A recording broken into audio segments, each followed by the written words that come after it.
Alrighty, Mets fans, how we doing, everybody? We're back at it with an exclusive segment, this time to break down all you need to know on the top prospects for the Metropolitans entering the 2026 season. And no better person to do that than the man you guys see along beside me, covering prospects for a number of years for SNY, that being Joe DeMayo. Joe, thank you so much for coming on today. We're going to be deep diving not only 10 players, but we're going to be getting into north of 15 in this one, everybody. And it's not going to be a standard ranking where we say go 15 to 1.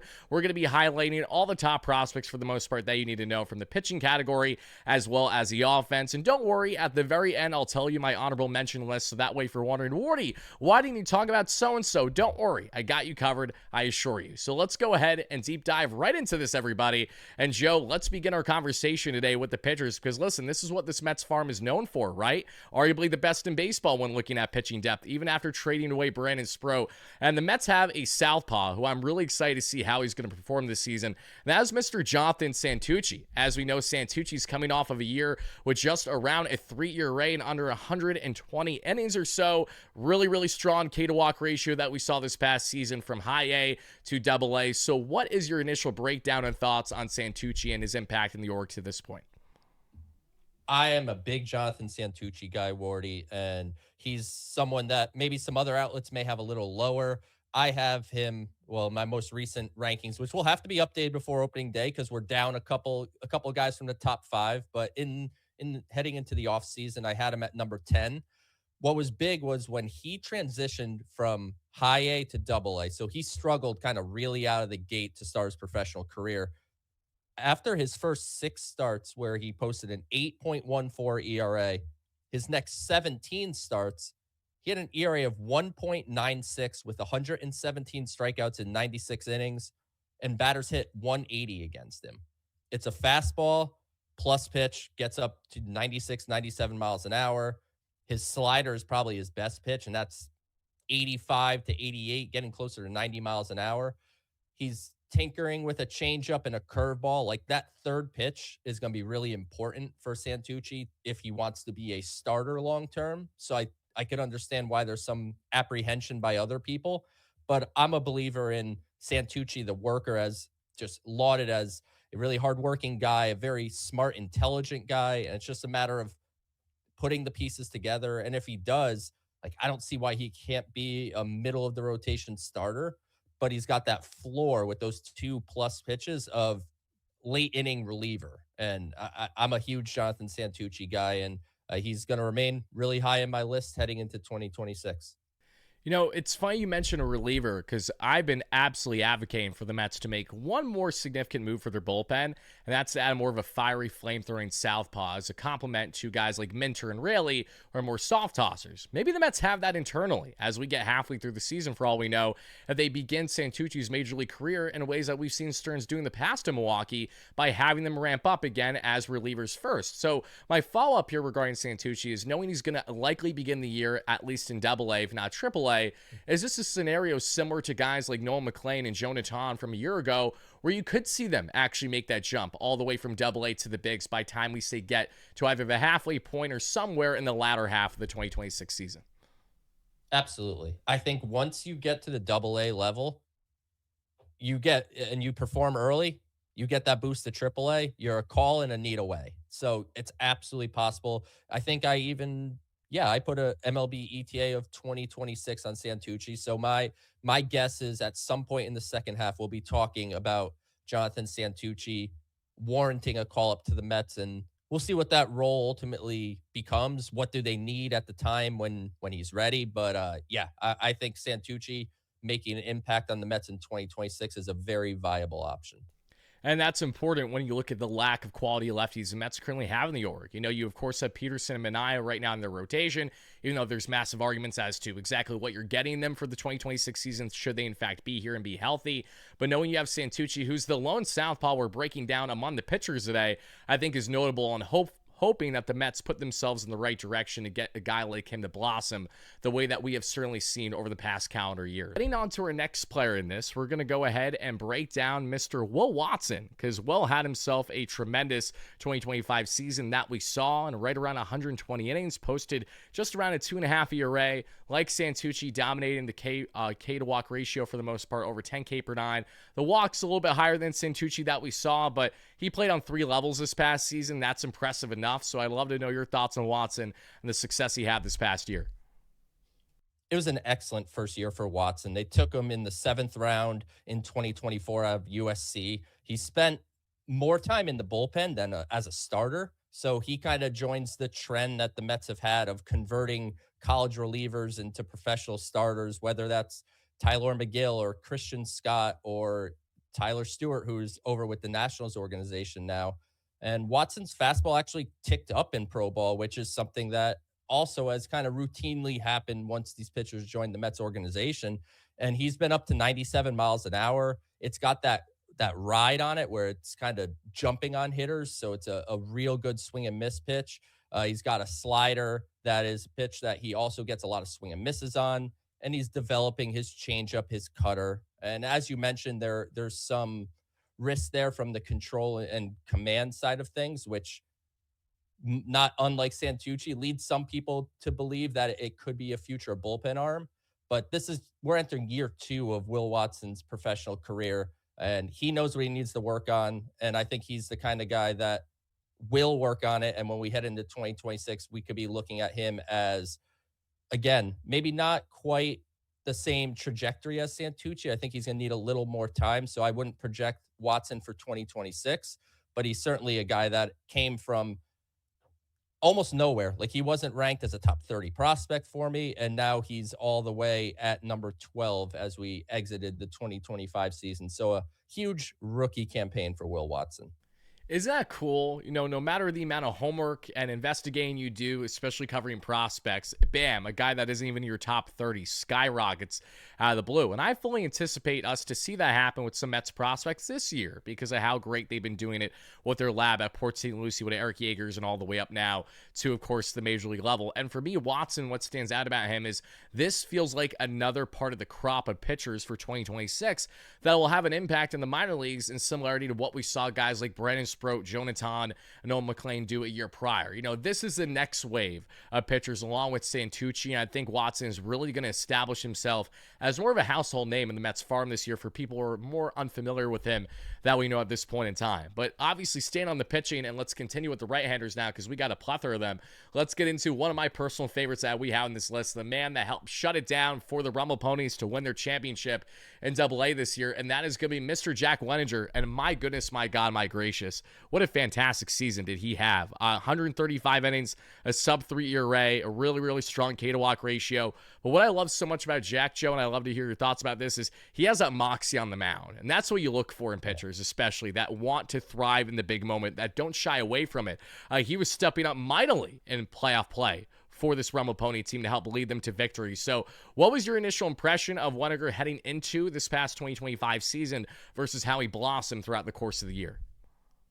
Heading into the year, like, I looked at Wenninger as a pretty good prospect. Like, the Mets definitely did some good things with him, and it's just another example of the Mets drafting an arm, in the 5th, 7th, 6th, 7th, 8th round range and turning them into legitimate prospects. And he had a great year. As you mentioned, you said all the stats. I don't need to repeat them.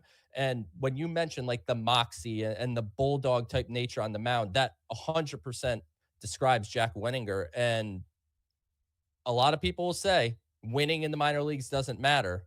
But I think seeing somebody like Wenninger step up the way he did in the Eastern League Championship and shutting down the Tigers Double-A team that had Kevin McGonigal in the lineup, struck him out multiple times that game.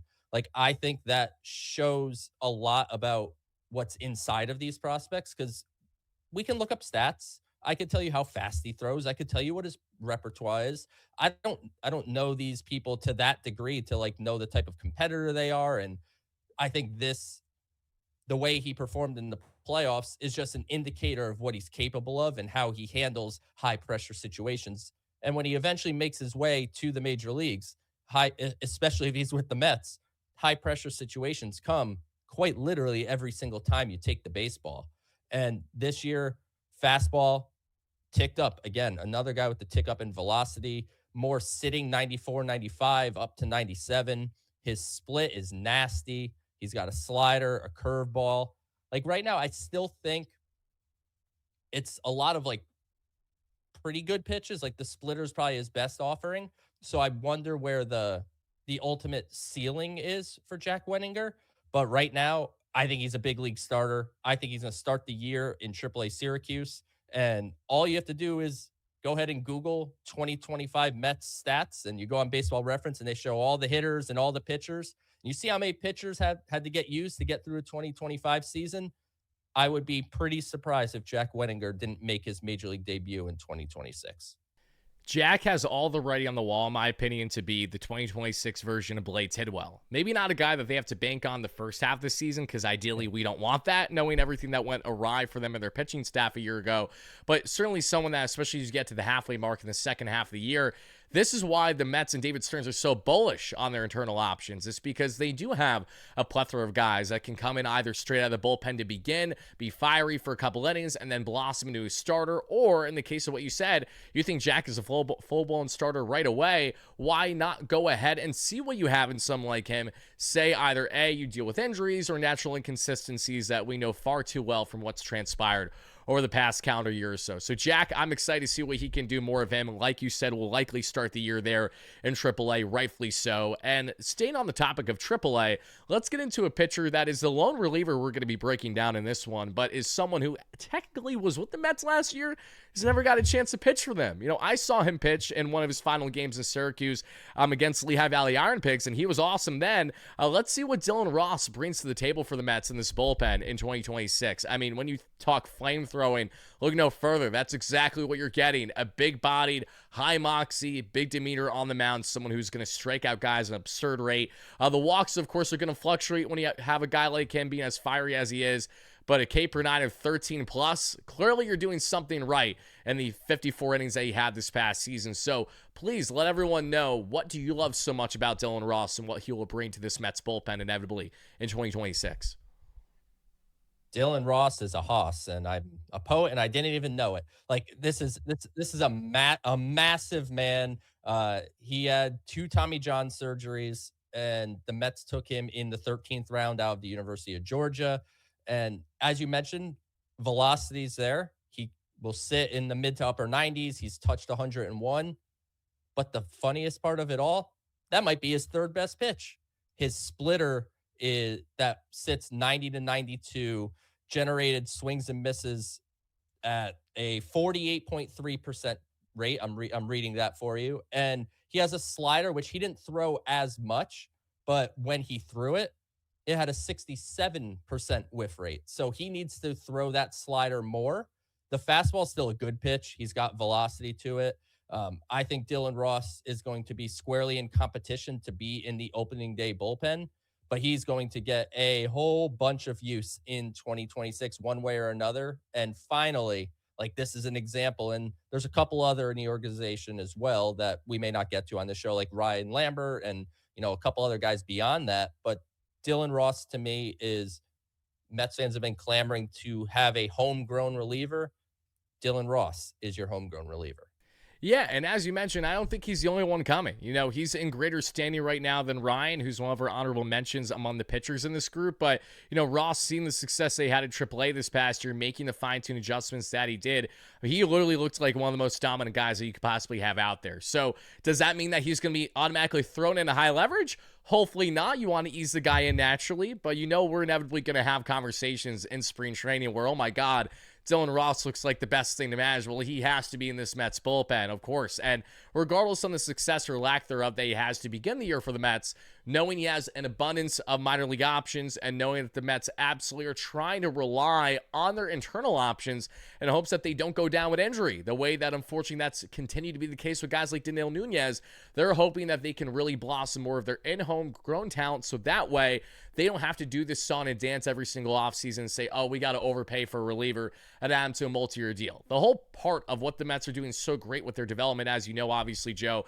is that they're putting themselves in position where whether they deal these top prospects or keep them in-house, these are guys that are going to have value for them and hopefully will have value for them for an extended period of time. So Ross is actually the oldest in the group that we're talking about today because he's already at the age of 25.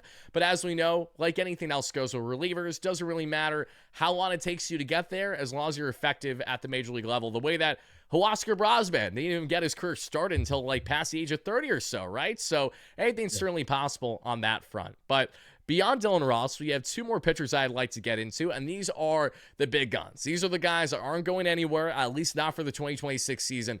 And let's begin with the man who not only took the entire baseball by storm when looking at all minor leagues, but certainly had a lot of hype when he was first called up, and that was the man who led all the minor leagues in Double-A in strikeouts, Mr. Jonah Tong. I mean, what a tremendous year Tong had. It's a shame I'm looking at his 7.7 ERA in 5 starts right now, but I'm like, please just do your homework, guys. Pay attention to what he did this past season. He was literally lights out, dominant, sub-2 ERA, what felt like all year long until he finally got the call and he was rushed up.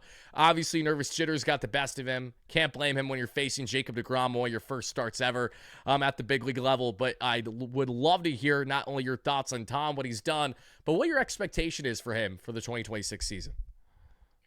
If Jonah Tong never got called up, everyone would act like he's the most untouchable prospect in the history of prospects. But now you had a small sample size, as you said, it was just 5 starts, and there was some great and some rough, and it's a guy that wasn't big league ready. That's what it comes down to. They just quite literally ran out of options. They had nowhere else to turn. They needed somebody to start. And Tong obviously possesses a ton of potential. That fastball is now up to 98, 99 miles an hour. It has a chance to be, and I mean this quite literally, one of the 5 best fastballs in all of baseball with its induced vertical break and everything that he has with it. If he locates it well, which if you want to see what Jonah Tong is really capable of, watch the Padres start.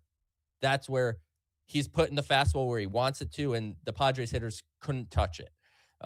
The changeup, his Vulcan change, is something he learned a calendar year ago. He never had this pitch before, and it ended up becoming his second most reliable offering. Like, this is a super bright, really understands all like the analytics and biomechanics and everything that goes into like modern day pitching. And he was able to develop that changeup seemingly overnight. Now the question is, make that curveball a better pitch. He needs to throw it more for strikes, because right now the curveball, it's that slow, loopy 12-6 that everybody has seen. If you can't drop that in the strike zone, hitters are going to lay off of it. So he's got to learn to throw that more for strikes, and maybe that's more of a setup pitch. Like, I'd love to see first pitch curveball, 76 miles an hour, drop it in the zone, and then you offset with the fastball and the change. And ideally, he would be finding a pitch that gets him some horizontal movement, because right now he's a pure north-south pitcher. It's fastball up, it's changeup and curveball down. The Mets have tried to tinker with some things, whether that's a cutter or a hard slider. From his over the top arm angle, there is like some limit kind of to what you probably can develop from physical pitches. But he's been working through different shapes and different grips throughout, honestly, the last year plus, but certainly over the offseason, to try to figure out what that fourth pitch is going to be for him. And if he figures it out, whether it is a cutter or a, just hard like gyro slider kind of thing, there's no reason why Jonah Tong can't be a number 2 type of starter, but he's got work to do. And I think the best thing the Mets did is their rotation is set up with so much depth that even if they were to lose a starter or 2 to injury or whatever, Jonah Tong doesn't even have to be called up. Like Christian Scott, if you want, could be ahead of him in the pecking order. You could even look at Tobias Myers, who they also got in the Freddie Peralta trade as an option. So Tong, I think, get some runway at AAA. Let's really hone in the repertoire. And when he gets here and he's ready and he's arrived, man, it's going to be fun to see a rotation, hopefully for years to come, headed with Freddie Peralta, Nolan McLean, and Jonah Tong. I'm so glad that you emphasize all the other pitchers there, because even with not having Brandon Sproat anymore, the depth is through the roof for this organization. You know, you think of Mhm. the 2014, 2015 Mets with all the homegrown talent, Big Sexy aside, right? And even though I understand we traded for Zach Wheeler from the Giants, but at the time it still felt like a big deal, even though he dealt with his Yeah. injuries at the He's time. basically homegrown, Wardy. They traded for him when he was in like low A. So to me, Zach Wheeler's basically homegrown. Right, exactly. So now, as we fast forward, essentially, a decade plus later, the Mets are now in a position where you have Jonathan, who's only at the age of 22. If everything goes right, could very well be a viable asset for the Mets for the next 10 years. Like, that really is not an exaggeration. So it's really exciting knowing that the Mets have not only drafted these guys and developed the way that they have. Massive shout out as well. This can't be understated in how great of a job Billy Upper did during his time drafting with the Mets. I especially think of 2023, and knowing that you can make the argument that one of their worst draft picks that entire draft was their first pick in Colin Houck. Just knowing everything that they've done since then is kind of bananas. And Ton is just one of these guys where I think he's going to probably find in the range of 50 to 65 innings for the Mets this season, be utilized as both a starter and a swingman, all indicative as to what they need for him, as well as making sure that they don't necessarily rush him up in desperation the way that they obviously did down the stretch in the 2025 season. So sky's the limit with Jonathan, and that's exactly why the Mets decided, you know what, we will give you Brandon Sproat in the Freddie Peralta trade, but Jonah is not going anywhere. And I think with the exception of maybe a Tarek Skubal, I really can't see an immediate future where Ton is not in a Mets uniform. And another guy that is in that exact same category, if not greater, is of course the number one pitching prospect in baseball. Joe, I got to be honest with you. I took a lot of pride and pleasure in not only paying attention, but locking in and covering prospects this past season, ways I haven't in years prior.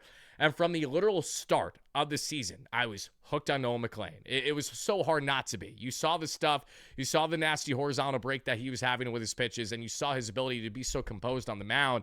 Far from shocking to see McLean have the success that he's now had at the major league level. A just over 2-year ERA in 48 innings to begin his major league career, was dominant when he was in Double-A with Ton and Sproat, and continued that to the Triple-A level in ways that Sproat didn't, because Sproat had a massive adjustment period for his first number of months when he was moved up there to Triple-A from late 2024 to beginning 2025. That wasn't the case with McLean. He pretty much handled everything in stride. And what he's done at the major league level is an exact continuation of what we've seen pretty much every step of the way. So what has been your immediate takeaway with McLean's success, and how dominant of a season do you anticipate him to have here this year? What a freak show. I mean, man, when the Mets drafted Noel McLean, obviously two-way player, everyone remembers. And for the record, I've seen it cited in different places. Credit goes to Connor Rogers on the Mets pod. He is the one, the only one, the first one to reference Cowboy Otani. And we actually have audio, which we interviewed Nolan when he was with Double A, and we asked him his thoughts on the nickname Cowboy Otani. And at the time, he was still a two-way player. He was still hitting. And we didn't get a yes, but we didn't get a no. We got a that's not bad kind of thing. But look, when he's a two-way player, we know he's not hitting anymore, and that's perfectly fine. That's like it probably wasn't going to work out at the big league level, but him being able to be a two-way player in professional baseball at all just speaks to the type of athlete that he is. And you saw the plays that he makes on the mound, the behind the back catch and different things. Like, he's an athlete on the mound, and I'd be hard pressed to tell you a pitcher in baseball that spins the ball better and more efficiently than Nolan McLean does. Whether that's the sweeper, the curveball, which is a pitch that he didn't really throw a whole lot early in his professional career, and frankly didn't throw it much in AAA either. Threw it like a little more towards the end when he was getting called up, and all of a sudden he comes to the major leagues, and like, that's a huge weapon against left-handed hitting, and it's a buzzsaw of a pitch. Like, man, watching him spin the crap out of the ball, and the sinker that he has too, like, he's ahead of his time as far as his thinking. Like, he has different repertoires versus right-handers and left-handers. Like, the sinker's more effective. The front door sinker to the lefties, the sweeper. You really don't want to throw a ton of sweepers to left-handed hitters, because it kind of looks like it's being put on a tee for them. So here comes the curveball, a different look. And man, he's everything that I think the Mets hoped for. When they drafted him, they knew it was a bit of a project that they had to work through a lot of stuff with, but he was such a raw piece of clay that they thought they could turn into something special. And right now, He's probably the front runner for rookie of the year. And I am supremely confident that Noel McLean's going to have another big year for the Mets. I'm not going to sit here and say he's going to post the ERA barely over 2, but I think he's going to be incredibly successful. And as you said, that confidence, that swagger, that kind of like ice in his veins mentality on the mound is something that you can't teach. Like I could teach someone to spin a baseball a little better. I could teach someone to throw a little harder. You can't teach someone to be this. Like if for everyone watching, like being just perfectly even. He's never too happy. He's never too mad. Like perfect demeanor on the mound. Everything about him screams frontline starter, and that's a kudos to the Mets player development department and to Nolan for taking to the coaching and instruction that he got since turning professional. Yeah, I mean, I can go on and tell you how much I love Noah McLean, not only because of the fact that he grips the baseball as hard as he can to get the kind of break that he does and the kind of movement that he does and throws it as hard as he can. He's done some really good breakdowns with pitching ninja in particular that I'm referencing at the moment, as has been the case with Jonathan. But it's more so the fact that McLean not only showed how composed he was as soon as he got called up, but that there was, again, no change in adjustment for the most part, right? Obviously, you had a mental adjustment, and there are things that we don't know that are happening behind the scenes. But from a fan point of view, to see a guy be called up when the Mets are in dire need of some help, some semblance of life in their rotation, and Noel McLean, who has no reps on his MLB resume at all, comfortably and casually comes in as your best and most dominant starter right away. I mean, I was in attendance for his start where the Mets unfortunately lost their game in Philly against the Phillies down the stretch this past season. And even in a bad start for Noel McLean, he still went 5+ innings, only allowed a couple runs. Like, he was missing, and he was still a problem for that Phillies team. The entire game, he didn't have his sharpest stuff. And I said, oh my God, Nolan's actually allowing a lot more guys to get on base than typical. And it still wasn't the reason why the Mets lost. It's just because their offense, surprise, surprise, didn't show up down the stretch when they needed to. So McLean, I do view him not only as an ace caliber starter, but this is someone who I think is going to find himself in the range of north of 170 innings for this upcoming season and should probably sit around, I'd imagine, a 3.5 ERA. If we're going to take at all what he did this past year in a smaller sample size with beyond a grain of salt, his expected numbers were more in that range. So I'm going to go with that assumption that he won't be a 2 ERA guy, but still 3 to 3.5. How can you complain when you get the kind of swing and miss that you get?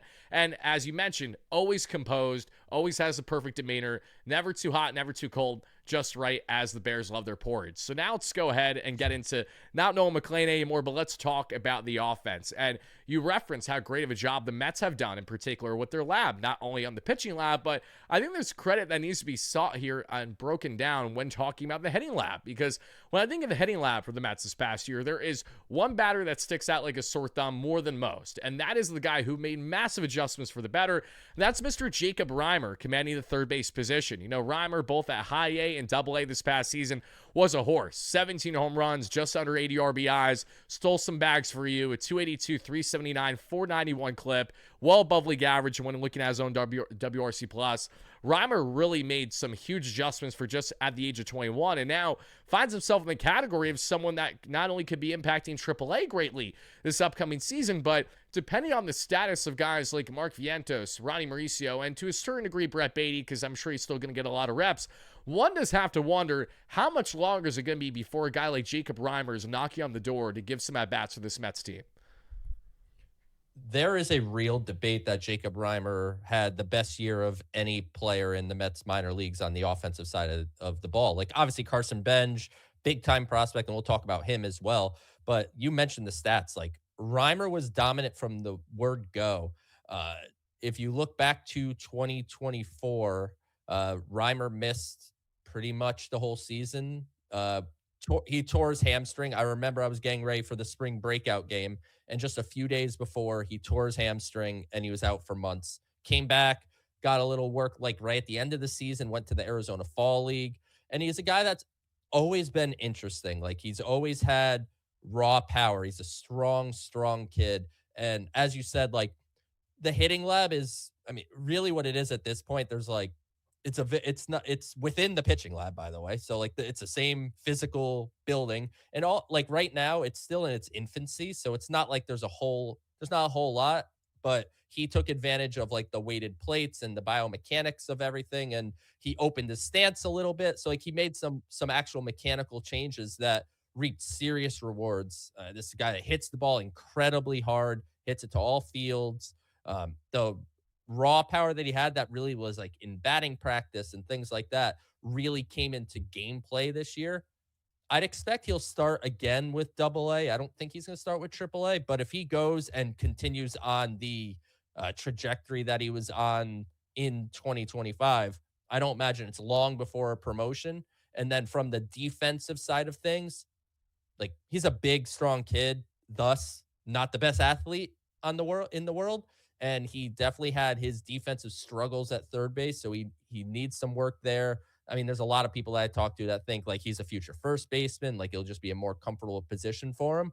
But I think he has enough bat to play at either spot. And this is another example, as you said, like I'm going to try not to say it's about everybody because it would be really boring content, but Mets player development, like, I'm going to say this is the last time I say it. This is credit to Mets player development that Jacob Reimer made huge strides this year, and I think the system did a very good job for him. Yeah, he's the most obvious guy that clearly took advantage of the information they had in front of him. The Mets kind of using him in a way that, you know what, yes, he might not be the most defensively sound, but there's things that they can work on if this bat is going to be as plus plus as it showed this past year. It's kind of funny how the Mets are continuing to build an unintentional logjam, even after trading Luis Angel Acuna, of just these guys, especially at third base that aren't the most defensively sound, but have some major offensive upside. And that's why I do think it'll go in hand with the futures of Mark Vientos, Ryan Mauricio, etc., because those are the guys that are clearly in the way of Reimer being at all impact either by the end of this upcoming season or most certainly as we get to 2027. And I'll just say this right now, as much as I really do like Jacob Reimer and I don't want to just trade prospects for the sake of trade him, he gives me all the impressions of someone that the Mets view that they don't have a future with could be a focal point in a massive deal that maybe happens either by the deadline or by next offseason. So I'm curious to see what his future is going to hold in the org. Really, really good job with the offense so far that we saw, and hopefully we get more of that as we get into 2026 now. But beyond Reimer, we have some other guys that have definitely thrived a bit with the Mets hitting lab, and this is a personal favorite of mine. It's a New York native. It's a guy who plays catcher, first base, left field, and DH. Let's talk some Chris Suero for a second, okay? Because to see Suero have the success that he did, of course, in High A Brooklyn, which is really cool for him as a Bronx native, to also have the success that he did with the Brumble Ponies down the stretch. Another guy with around 16 home runs, just under 70 RBIs. The batting average wasn't as pretty at 233, but dominant with getting on base at almost 380, over 400 slug this past season. What do you like most about Chris Suero and his profile as a Mets catching prospect? Swing hard, hit hard. Like that's what Chris Suero does. And he had a great run in the Arizona Fall League as well. Maxing at exit velocity near 113 miles an hour. He had an over 60% hard hit rate. And as you mentioned, that versatility, like Chris Suero is going to be a Major League Baseball player because he can play catcher, he can play first base, and he specifically plays left field, which maybe he can play a little right field too, but he just hasn't had to do that. I think from a defensive standpoint, his athleticism he has is, I don't want to say wasted, but a little wasted behind the plate. Like I think it would be a benefit to have him elsewhere, but that versatility to be able to be a catcher, man, I think the value that could bring to a major league team at some point in time, like how many times do we talk about, you can't take out Alvarez because then you have to put Terens in and you don't have a third catcher. Now you quite literally have a third catcher because he's capable of doing it. So Suero's a fun prospect. And as I said, it's swing hard, hit hard, and the defensive versatility. That's what's going to carry him to the major leagues. I'm not sure if he's a future like everyday type of player at the big league level or not. He might be just that versatile weapon off the bench that you could play in multiple spots. Again, catcher included, something that no other team in baseball has that type of advantage. So love Chris Suero, and I think he's a guy that will probably again start the year with double A, and we'll see how he does with a bigger sample size there, and future major leaguer. And that's really the goal here of an organization. Like as much as us, content guys and fans, we want them to produce the stars. Like we want all stars. The goal of an organization is to produce Major League Baseball players. And Chris Suero, is going to be a Major League Baseball player. And Suero feels like he has all the making of being that next guy up, especially after Torrens is gone. This very well could be the last season that Luis Torrens is a New York Met. And Suero feels like he's probably at least one more year removed from really getting major consideration for that backup role. And you think of other guys in the organization but are still farther away. I think of the Venezuelan prospects, whether it's Davison Gutierrez, who fluctuated with his offensive production this past year. You think of Giovanni Rodriguez, who looked awesome when healthy, but he's got to stay healthy. That's the main thing for him, as he only had, I believe a 50-game sample size, not even this past year. They have major upside, no doubt, but Suero, I think, is the most guaranteed thing of what you're getting in the farm for a really solid catching prospect. So we'll see how he develops defensively. Might be more of an offensively first player, the way that we have seen in stride at times with a guy like Alvarez, because he's fluctuated so much from being a really good game caller and really good defender with blocking balls to completely losing it for a period of time and then gaining it again. And I do know that having a guy like JPR and Sebia, who's now at the major league level with the Mets, I think is going to bode so well, not only for Alvarez's continued development, but eventually Suero, should JP still be in that position by the time he actually gets a real consideration at the big league level. But to go on from him, let's get into now the Mets 2024 minor league offensive player of the year, if I'm not mistaken, and that is the contact cane, or at least he's been known as the contact cane. And what Nick Morabito? I mean, Morabito had himself another rock solid season in the farm this past year. Obviously, the power is not something that you're getting with him right now in his development, but really great contact ability. Hit 273, got on base at a good clip, played pretty much the whole year that we saw in Double-A. Morabito, known for that glove and known for the speed, as he had just under 50 stolen bags. My question to you, Joe, is how far removed do you think a guy like Nick Morabito is from actually impacting the major league level? I'd still think Morabito is probably a year away. I don't know if he'll start with AAA or not, but he had a really strong year in Double-A, and he went and had an awesome run down in Arizona Fall League, hit 362, 450 on base, 464 slug. And what actually impressed me, and is something that he really struggled with, granted, it's obviously a super small sample size. I think it was just 17 games down in the Arizona Fall League, but he had a 109 mile an hour, 90th percentile exit velocity, which is a strong number, and maxed out around 112. So maybe there is just like a little more thump in the bat than we think.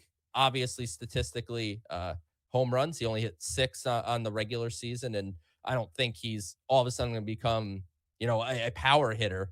But if Nick Morabito could tap into some more power as far as like line drives go, be gap to gap, try to utilize his legs, as you said, it's a plus runner. He could really handle center field. Like, I think he's a true, no question center fielder. Where his bat goes from an impact standpoint of being able to just impact the baseball, because he also puts the ball on the ground more than kind of you'd like him to do.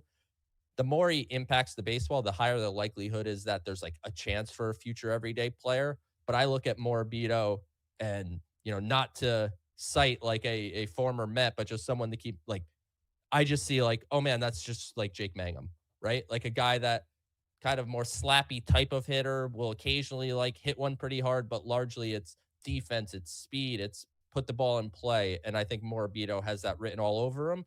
And he was added to the 40-man roster. They protected him from the Rule 5 draft. So being on the 40 is helpful, but I would still guess he's a year away. Yeah, I think it also benefits him, at least at the time I was recording this video. The Mets don't have a tremendous laundry list of outfield depth, so one does have to wonder, depending on the course of the season this year, as we get eventually into 2027 too, how much room are the Mets going to have there as a potential opportunity for a guy like him to get some looks, even if they're more of, say, a late-game defense replacement than anything else. I think that's certainly viable when you have a guy like Morabito. And, we talk about how elite he is with the base running. The Mets don't have that in Jet Williams, unfortunately, anymore. But thankfully, they've had multiple player profiles that, pardon me, are of similar ilk, that hit for high contact, that get on base at very good clips, and steal an absurd amount of bags along with strong defense. And if we put Jet Williams aside, because no longer he's in the conversation, unfortunately, now you have Nick Morabito, but the one who stood out more than anyone else by far this past season has to be the man that you had so many teams clamoring for at the trade deadline, in which the Mets said, no, thank you, we are not trading A.J. Ewing. What a season. My God. I mean, from low A to high A to double A, this guy was a human highlight reel. And I heard in confidence, leading up to the trade deadline, that there were so many teams scouting him in his respective games, understandably so, in a potential trade. Because while the power is lacking there on the home run front, he still had a 429 slug this past season, a 400 on base, over 300 batting average, and just casually 70 stolen bases. I think that's pretty good, Joe. So when you look at the defensive versatility that a guy like AJ Ewing brings and the just elite base running, this is another guy that plays more of that small ball game, but does it unbelievably well. You could argue better than anyone else currently that are hitters in this Mets organization. So what was your biggest takeaway from Ewing's success in 2025, and what do you expect from him now in 2026?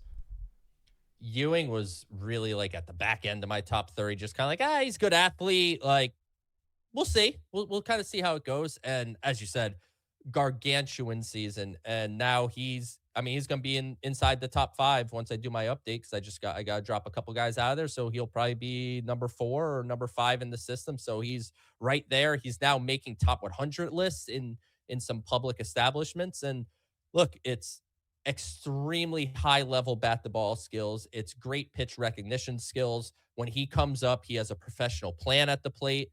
I still think there is room for some pop there. And when the Mets draft him out of high school, which they got him with the compensatory pick that they got when Jacob deGrom signed with the Texas Rangers in the 4th round. Yeah. Yes. Thank you. I mean, we miss you, Jake, but thank you for AJ Ewing, I guess. But at that time, coming out of high school, it's like, yeah, we're not sure how physical he is, but like there's some sneaky pull power. So like every once in a while you see him, maybe not so much for home runs, but he'll jump on a pitch and pull it. One thing that was really impressive for me was his line drive percentage in 2024 was at 20.1%. Not the best number that you want. His number in 2025, still not exactly what you want, but 29.3%. So almost a 10% increase in line drive percentage. So he's getting the ball off the ground. The next step for AJ Ewing, I want to see him try to elevate the ball a little more. And I know that's kind of like counterintuitive to his general game, but I think there is some physical maturation going on. He's getting stronger. He's put on a little bit of weight. If he could start elevating the ball and get some power, there's nothing stopping AJ Ewing from being a 4-win type of player in center field with just some simple swing mechanics and some added strength. So look, much like Jonah Tong, I think the sky is kind of the limit with AJ Ewing, and he'll go right back to AA to start the year. And that's a trend here, Wardy, that I want to touch on quickly before I get back to Ewing. How many guys have we talked about? 10 guys or something like that Enough. By now? Give or take? That's for sure. Yeah, we've talked about enough. How many of them are starting in at least AA? Pretty much all of them. So it shows where the Mets are at as an organization, that not only do they have a lot of quality prospects, those quality prospects are getting closer and closer to big league ready. And if you tell me in a year, AJ Ewing is pushing for the center field job in Queens, I wouldn't bat an eye. I'm very in on AJ Ewing, and I'm glad to see that it's like very often when I do this, I feel like, I'm talking about these guys, and there's plenty of other people in the Mets prospect space that talk about all these prospects as well. But there's a little bit of a satisfaction when it kind of breaks through into the national. And it's just like, yeah, we've been talking about AJ Ewing. About time everybody realizes. And obviously Kylie McDaniel at ESPN really, I would say, stepped outside of anyone else, ranking AJ Ewing inside of his top 30 prospects in baseball. And he kind of noted that like mid-season, like there was a bit of a projection for him where he's like, hey, at mid-season, I think everybody's going to have AJ Ewing at this point. So exciting guy. And I can't wait to see his 2026. And, hopefully I get to talk to him down in Port St. Lucie a little bit and see what have been some of the things that he's worked on this offseason, because this is a potential future star. So the way that you kind of had the reaction of appreciating a guy that you've talked about for a while, now getting, I think, the flowers that he deserves, that's exactly how I felt with both McLean and Reimer from the start of the 2025 season, because they were just steady. Like, there was no stopping them from literally the start. Even when Reimer had his slumps, it wasn't anything drastic where you're saying to yourself, oh, he's not going to be able to pick it up again. No, he was steady all year long, and Ewing was right in that category as well. Watching him from the start, I didn't know him too well entering this past season, like many other Mets fans. But then as you're picking up, you're like, Oh, AJ Ewing is just dominating at the top of the order again. Oh, AJ Ewing just had another like 4 for 4 game. Oh, AJ Ewing just had 3 stolen bases and drove in 5. Like, what is happening here? And this is something that he consistently did no matter the level he was at. And the rare thing about Ewing, which I appreciate most about him, is that he got better every single level he was at. That's the main thing. You know, some guys, you see this massive adjustment period. Not the case with AJ Ewing. He took it in stride massively, and he's someone that not only has the elite base running, but he's a byproduct of what the Mets and Gilbert Gomez have done such a good job with in the Double-A fixture, especially. You think of him, you think of Nick Morabito, you think of what Jet Williams was there. These guys were stealing every bag imaginable, and they have the second most stolen bags in all of Double-A. And now that same Gilbert Gomez is now the Mets first base coach. That's going to help fill the shoes of Antoine Richardson. So when you think of the potential success that Gomez could have in 2026, hoping that that transitions well as we get into then 2027, that's going to bode so well for guys like Ewing, like Morabito, who have that familiarity and rapport already and are going to help bring their elite base running to the major league level. I'm like you, I'm very bullish and excited about the future of him, to say the least. Now, outside of them, there are a couple other prospects I'd like to touch on here, and the next one is the biggest bopper in the group, the guy that outside of Jesus Baez that the Mets sadly trade away for a man by the name of Ryan Helsley, we wish to forget. There's one other batter here that certainly smokes baseballs with great exit velocity, and that is, of course, Ryan Clifford, the lone man standing from the 2023 trade deadline. Drew Gilbert's no longer here. Luis Angel Acuña's out of here. But what is it about Ryan Clifford that's so appealing to David Stearns that he's saying, you know what, let's hold on to this guy? And I think it's not only the power, I think it's the lack of certainty of the future at first base for this Mets team, and knowing that this is a guy, as soon as this upcoming season, could impact them at the major league level in that first base / DH platoon. And maybe, just maybe, that is the vision for the Mets all along. They may start with Polanco, and then as the year goes on, maybe Clifford does get those looks. I have concerns for him with the swing and miss rate, so we know that he can definitely a big swing and miss is what you're getting. I think his ceiling is a profile as good of a Schwarber type player. I think the floor with someone like Ryan Clifford is a mainstay in AAA because he unfortunately just cannot get his swing and miss rates down the way that we need him to. But 29 home runs, 71 runs scored, 93 RBIs, a little bit low in the batting average, but really picked things up down the stretch this past season as he got acclimated and more comfortable than others at the AAA level after a slight period of maybe not looking his best. What's your thoughts about Ryan Clifford and his continued development in the farm? Yeah, Clifford fifth in all of minor league baseball in home runs. The power is super legitimate. Like I think it's 70 grade on a 20/80 scale. He hits the ball really hard. Like he's a modern power hitter. Like that's what you're looking for. Hits the ball hard, knows how to consistently put the ball in the air, and knows how to do that to the pull side. Like it's exactly what you're looking for. And if you, it's just really funny if you just like look up his stat lines over the last 3 years, like how like eerily similar they are. Like just average on base and slug, all kind of like very similar.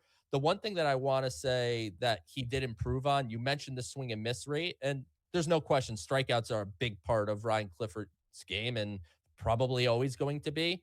But this year you saw him make some strides where he was a little more aggressive early in counts. Like when I was watching him in 2024, it seemed like he was almost by design trying to work a count every single time. And you get into a 2-2 count or a 3-2 count, you have a higher rate of potentially striking out. And in 2025, you saw him, especially as the year wore on, he didn't deviate from having, good plate discipline, but he was a little more aggressive on things earlier in the count. And his strikeout rate, still not ideal, but it dropped to 25.6% instead of 29. So it's getting a little closer to where you'd love it to be. Like, I'd be ecstatic if we were having this conversation in a few months and we're like, Ryan Clifford's strikeout rate is 23%. Because that's kind of like, okay, that's a little below average. And you'll take below average. You can't have, like, you just don't want a 30% type strikeout guy.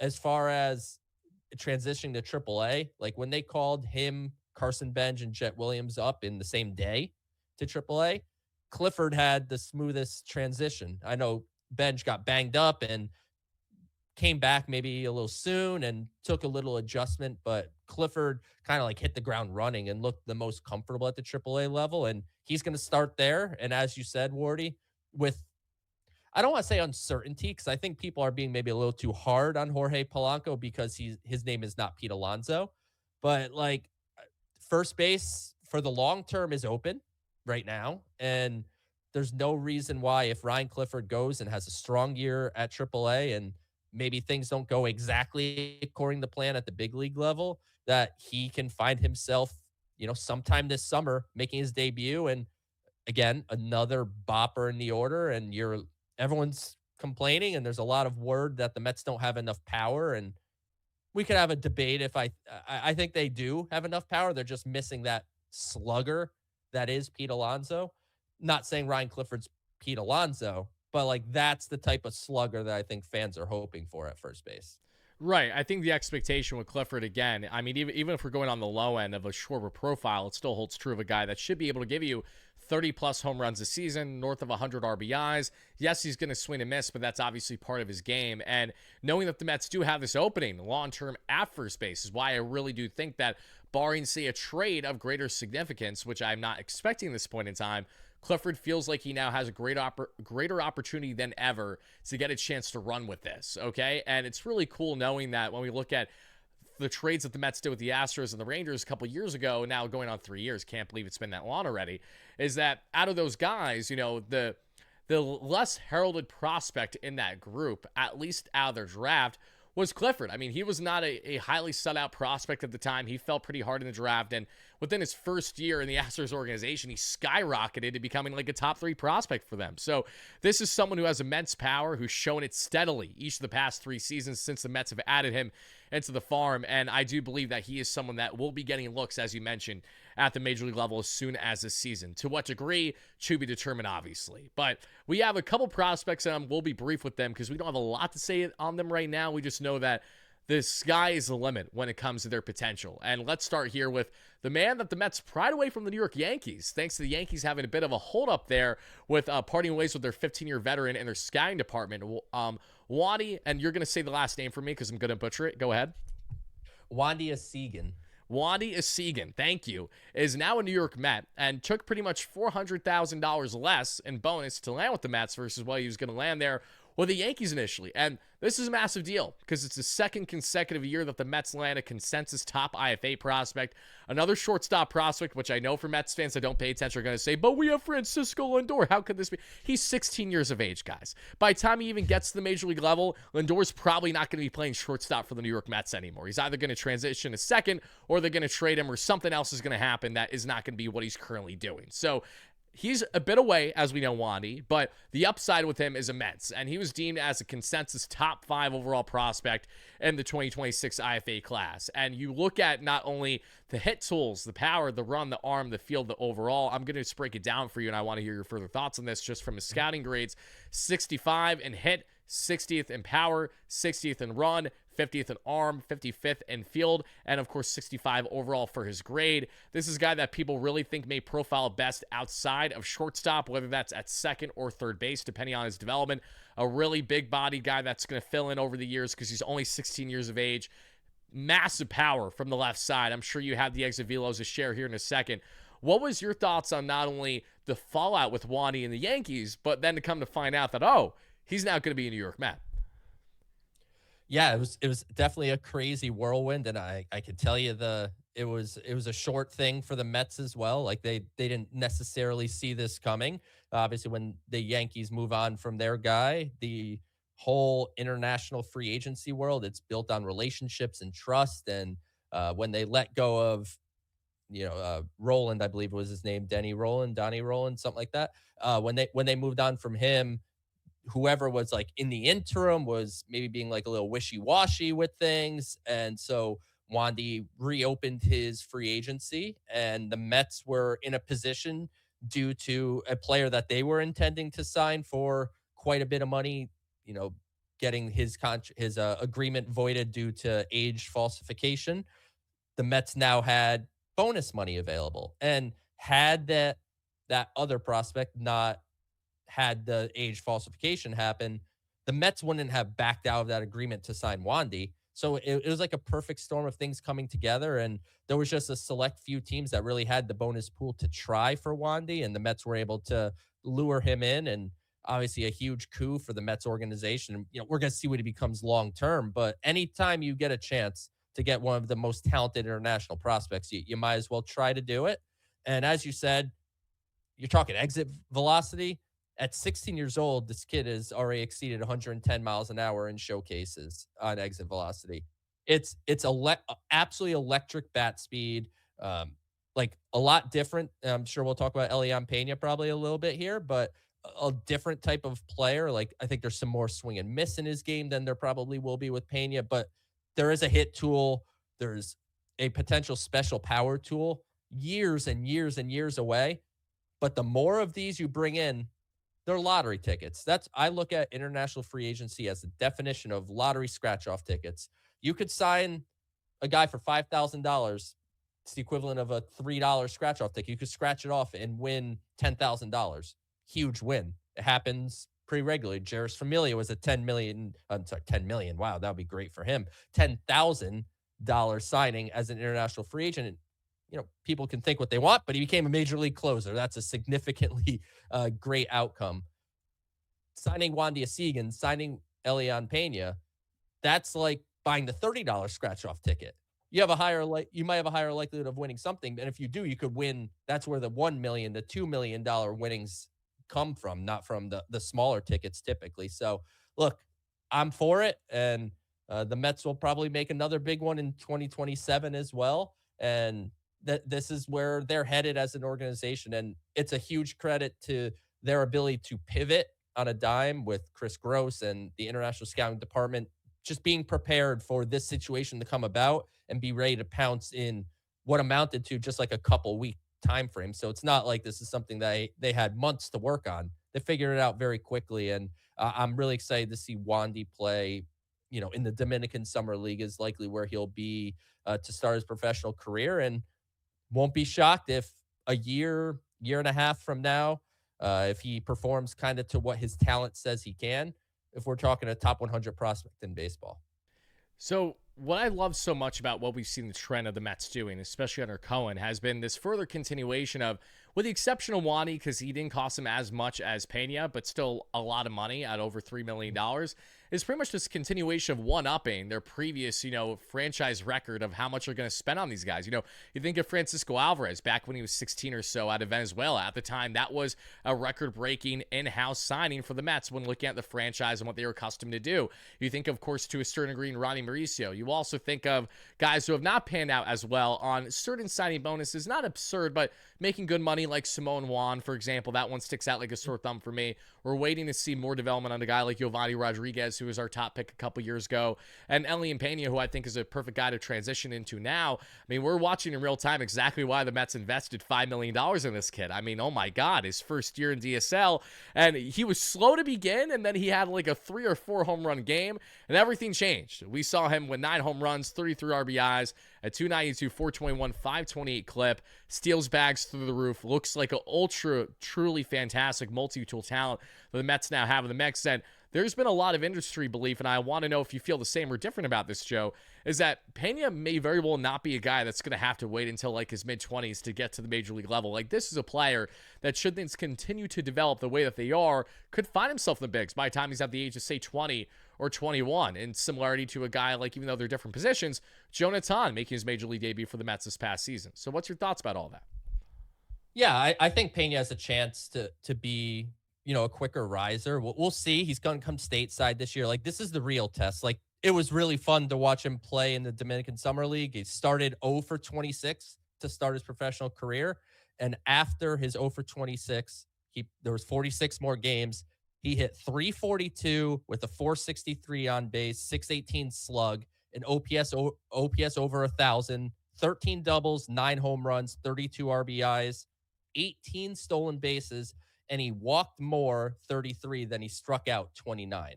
Like, just a fantastic season. And as you said, there was actually 2 separate 3 home run games that he had. And again, this is Dominican Summer League. I'm not trying to make it much more than it is, but this is a well-rounded skill set guy. Like, does he have like the crazy bat speed that Wandy Segan does? Not really, but he has good bat speed. Like, I think he is a good across the board kind of prospect. I think the athleticism will probably slow down as he physically matures. And a lot of people I think his future's at third base. And I've seen the Rafael Devers comps, and I try to stay out of those the comp game, but like just for fans to have a reference of some kind, like I think this could be at least above average, kind of across the board. And there is some, it's a quick swing. So like Wandy, if you watch, it's like it's electric bat speed, but it's got that longer. It has like a Lindor like finish to it. Elion's just like quick and strong, like very quick to the baseball, which I think is going to help him make contact as he continues to grow through the minor leagues. And he'll come to America here for 2026. I mean, he's actually already here, but he will be here for the season. And I'd anticipate they start him in the complex league. I don't think it's out of the realm of possibility that he does go straight to low A St. Lucie, but if he's not there, he's going to be there pretty quickly. I anticipate. And yeah, another guy, Mets signed for $5 million. This is by far the biggest signing bonus that the Mets have ever issued to an amateur international player. And everyone in the Mets organization thinks they got a potential stud on their hands. And I know that I'm kind of flaunting these guys up a little bit, but I'm painting some best case scenarios, and Pena is going to be a really exciting one to follow. And if he's able to do anything remotely close to what he did in the Dominican Summer League, he's going to be on national radars real quick. Oh, yeah. It's not a matter of if, but when. I think we're going to see that as soon as this season. I think Pena's name is going to start to finally come up when we have our hypothetical mock trades leading up to the trade deadline. Not that I want to see him traded, but you know how the story goes. That's when everyone's going to start to I don't know. It seems like you're trying to trade everyone, Wardy. I heard know. Clifford could get traded. I heard Reimer could get traded. Now you're trading Pena. Stop trading my guys. The counter here, Joe, is that I think that every prospect, no matter who, has a price, and that's what it always comes down to for me. Now, I think Pena's price is far different than some of the other guys that we talked about today, naturally, and that's why, for example, when Jet Williams was first traded, I was really bummed. I was actually more upset to see Sproat traded than Jet, just because I really loved what I saw, what Sproat did at the major league level towards the end of 2025. But the one thing that I told myself regarding Jet in particular was that as much as I love him as a profile, he never just, at least in my opinion, felt like someone that was going to blossom in the Mets organization. Maybe that's because of the continued log jams that they've had in the infield, whatever the case may be. But there are just certain guys that, as good as they are on paper, it doesn't mean that they're going to be the most logical fit here. And for one reason or another, David Stearns agreed to the point that he said, let's go ahead, let's land Myers, let's land Peralta, let's add these impact now players and, mortgage the farm a bit here because we are so deep in what we have. And Pena, as you mentioned, does have some similarities, but I think greater qualities given he's a couple years older than Wandy. He really does feel like someone that is not going to be going anywhere anytime soon. And there's one prospect that I can tell you in great confidence is not going anywhere this year because he very well might be the most impactful Met out of this entire group, and that is going to be Mr. Carson Bench when looking at the outfield. Now, Benj, I've been a lover of since David Stearns first drafted. Stearns is obviously going to give him a lot of benefit of the doubt. First draft pick under the Stearns regime, obviously, from a couple years ago. Teammates of course, Noel McLean during their time at OSU, so rekindling that relationship will be awesome. But Benj was one of these guys that, with the exception of AAA, because he dealt with that hand injury, as you mentioned, just got better every single level that he was moving up to. I mean, from high A Brooklyn to AA to then AAA to continue on the year, he was fantastic. A 281, 385, 472 clip. I understand people think that Benj is going to probably profile better in the corner than center, which is why adding Robert was so pivotal for this team to make sure that they have more certainty in that regard defensively. But the Mets have clearly opened the door for Carson Bench to try to make this team out of camp and run away with it. They are to be our everyday starting left fielder, to basically be the next man up now that they've dealt Brandon Nimmo. How big of shoes do you think that'll be for Carson Bench to fill as soon as this upcoming season? What do you love so much about him as a profile of a prospect? I mean, of course, it's big shoes. Brandon Nimmo's been a long time Met and all of that, but I think the Mets lineup is set up in a spot where Carson Bench could kind of have a soft landing almost of sorts, where he could play left field, where I think he's going to be comfortable. And the Mets were comfortable with him playing center field. Like Carlos Mendoza said on the Joel Sherman and John Heyman podcast, whatever it's called. But he was talking to them a couple days ago and talking about Bench. He was like, we were counting on him to be our center fielder before we got Luis Robert. So the Mets are incredibly high on this kid. They don't care about the small sample size results in AAA. Like a lot of stuff under the hood, like made people like you're good. Like you think under the hood, he's going to they're not worried so much about the baseline statistics. They're looking for quality of contact, quality of at bat. And I personally think I'm glad he's going to be playing a corner spot. Like I think he could play center. I think he'd be fine, but I think he could be plus in a corner. Like the range will play. He's actually gotten more athletic since turning professional than he was in college. They kind of reworked his body a little bit, and he's got that plus throwing arm. He was also a two-way player in college at Oklahoma State. He pitched out of the bullpen and was up to 95 miles an hour. So there's a plus arm that I think will play out of left field, which we know the arm was not Brandon Nimmo's strongest point of his defensive profile. So you'll see more of a thrower in left field with Carson Benj. And what's fun about his profile is he sees the ball really well. He has an incredibly professional approach at the plate. He always has a plan when he's up there. It's a lot of up the middle. It's a lot of left center, which again, when I was talking about Clifford, which is kind of he's able to really pull the ball. I want to see Benj do more of that. And I think that's something that's just going to come over time because at the major league level, if you don't show the ability to pull the ball, they're just going to jam you inside with velocity and you're going to struggle. So Benj certainly has some things to work on, but when you just look at like the raw tools, this is a potential plus everyday left fielder that's going to be, significantly well above average. Is he a future all-star? I don't know, but I think this is one of the better offensive prospects in baseball. Like pretty much unanimously, I believe, ranked inside the top 15. And he's, like you said, Wardy, will have a chance to make this opening day roster. And the closer we get to spring training and the Mets don't add another outfielder, it's kind of like Carson Benj is the left fielder because right now, who would be the left fielder? Jared Young, I think. Like, like there's not so much out there. So I think Benj is in a great spot, and the Mets are obviously super excited about him. And I'm excited to see him down in Port St. Lucie. He's also been down there, and I believe he's going to stay there. I don't think he's going back to Oklahoma before camp opens. So he's taking this opportunity seriously, and I think it's something that he's looking to take and run with. And the Mets will be able to bat him ninth, right? Like you could just drop him at the absolute bottom of the order, take as much pressure off him as humanly possible.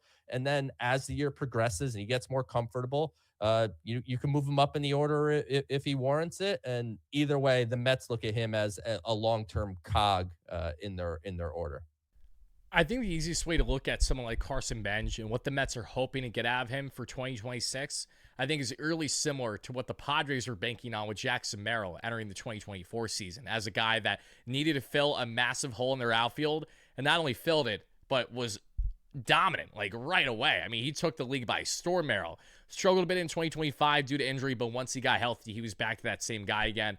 That's kind of what I'm seeing, hoping to come to fruition, because if it does, then the Mets not only made a tremendous move by moving on from Brandon Nimmo, but knowing that you're now giving the keys to someone that has the amount of upside that Benj has this early, I think can only bode well. And the good thing about this kind of scenario that the Mets are in is, like anything else, of course, you don't want to be a team that needs to add at the traded line. The Mets inevitably will likely fall in that category, whether it's for pitching and or offense. But the good news is I've said Carson Benj, God forbid, doesn't work out as you hope throughout the start of the season. Brett Beatty's likely going to get more consistent reps in left field then, right? Then you're also going to see if you add a platoon outfielder, who that very well could be, how much playing time they get. But then that's something that you really reassess at the trade deadline. Try to bring in someone that can bring more stability in that area if you're not getting it from Benj. And then you reassess for Carson after he would, I'd imagine, continue the remainder of the year there more at the minor league level. Again, if just everything didn't go right for whatever reason, I don't anticipate that to be the case with Benj. I was really impressed by him. And I think what we have seen with his continued development at the minor leagues, in similarity to guys like Noah McLean, is going to have a fairly smooth transition once he finds himself at the major league level. But I think that was a perfect way to kind of wrap up the conversation. I wanted to end it with the number one prospect because that was just fitting, right? Most Mets fans know Carson Benj a decent amount by now. I said we do this for a half hour, 40 minutes. Of course, that is not the case. We're doing an hour-long show. So that's what happens when we're having fun talking prospects, but I really appreciate you taking the time, Joe. Before I let you go, I want to let you and everyone else know what my honorable mentions list was, because because you can make rightful arguments that we should have talked about these guys. So please know it's not really a personal thing. It's more so for timing, and I didn't want to talk about all top 30 prospects for the most part. So Zach Thornton and RJ Gordon, two guys that stick out like a sore thumb for me on the pitching end. Zach had a lot of success in 2025, then went down with injury, and that really derailed him for the most part. RJ Gordon blossomed, especially in the second half that we saw, and looked really, really good. I anticipate more of the same there. On the pitching end, reliever-wise, you mentioned him earlier, Ryan Lambert, absolute flamethrower. Not as big in stature as someone like Dylan Ross, but Buddy pumps up absolute gas. And another guy that I'm sure will be in the consideration for Stearns throughout the course of the year. And then on the offensive end, I had two guys to mention. One was Giovanni Rodriguez, hopefully has a healthy year there in the minor leagues, former Mets top IFA pick from a couple years ago, and also an Eli Serrano III that some projections are really bullish on, might be the next breakout prospect for the Mets for 2026. So anything that you would like to add in regards to those players before we wrap this one up? It's a good list, Wardy. We could do the whole top 30, but we don't have time for that. So if you want to read more about the top 30 prospects, if you go to SNY.TV, you could see my top 30. If you want to just go to my Twitter page, because I still call it Twitter, at PSL to Flushing, it's pinned on my profile. Just scroll past the Jet Williams and Brandon Sproat, and because they're still there for now. But if you want to see every name that Wardy just mentioned there was on my top 30. So you could get a little scoop on them. And look, it's a good time to be a Mets fan because right now the major league team, I know contrary to maybe some belief, I think looks really, really good right now heading into spring training. And the minor league system, obviously down a couple top 100 guys, will kind of ding them when it comes to just the overall strength of the system. But I still think just top to bottom, major leagues, down to the Dominican League, where we talked about guys like Juan Diaz-Segan and Elian Pena, like the Mets are in, as I would say, as sound a shape organization as it's been for quite a few years in my time covering this, and I've been covering it for quite a long time. Yeah, out of all my years of not only covering the Mets, but being a Mets fan, I can't think of the last time the farm was this deep, this high quality, and this much upside. So I'm excited like you, and thank you again for taking the time, Joe. I appreciate it. You guys can check out Joe's work by doing exactly what he stated there. You guys can also make sure to continue watching all things Mets related here at WardyNYM by hitting that like and the subscribe button on your way out. That's Joe DeMayo. This is Tyler Ward, a.k.a. Wardy. We'll see you guys again real soon on the platform. Peace out, everybody.